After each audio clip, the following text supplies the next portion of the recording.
Hello everyone, I am Yisha. I'm an undergraduate senior at Marquette University.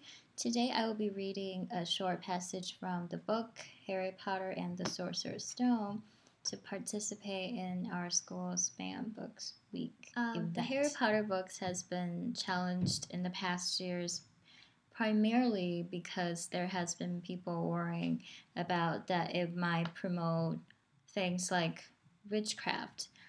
For example, they are worried that kids will be wondering that why don't they get letters from the owl asking them to enroll in Hogwarts, or they're worrying about having people banging in the wall at the London station train station, trying to enter the platform of 9 3/4. All right. That third night he found his way more quickly than before. He was walking so fast he knew he was making more noises than he was wise. But he didn't meet anyone. And there were his mother and father smiling at him again, and one of his grandfathers nodding happily. Harry sank down to sit on the floor in front of the mirror. There was nothing to stop him from staying here all night with his family. Nothing at all. Except, so back again, Harry.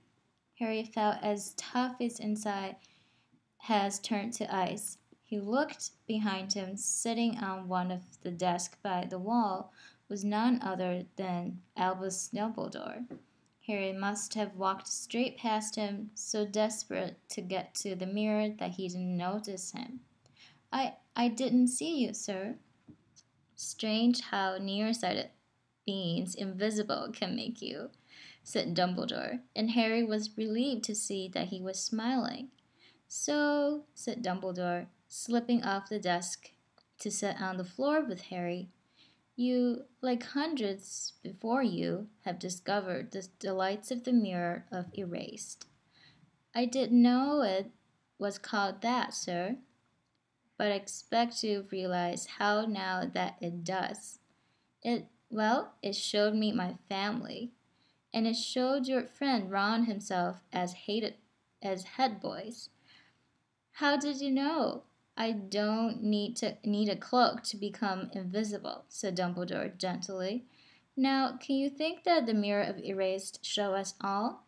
Harry shook his head. Let me explain. The happiest man on earth will be able to use the mirror of erased like a normal mirror. That is, he will look into it and see himself exactly as he is. Does that help? Harry thought. Then he said slowly, it shows us what we want, whatever we want.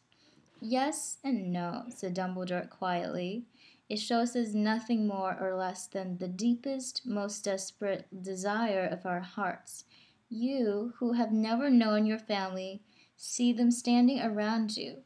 Ron Weasley, who has always been overshadowed by his brothers, sees himself standing alone, the best of all of them. However, this mirror will give you neither knowledge or truth.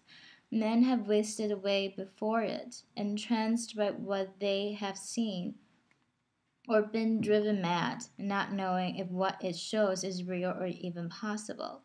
The mirror would be moved to a new home tomorrow, Harry, and I ask you not to go looking for it again.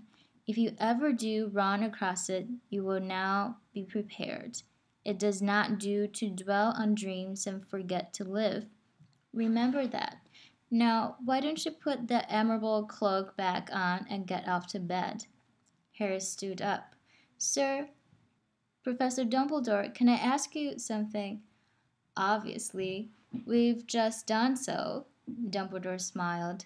You may ask me one more thing, however. What do you see when you look in the mirror? I? I see myself holding a pair of thick woolen socks. Harry stared.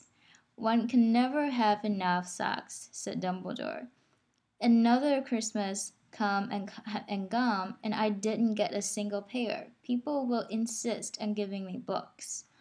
It was only when he was back in the bed that it struck Harry that Dumbledore might not have been quite truthful, but then, he thought, as he shoved Scabbers off his pillow, it had been quite a personal question.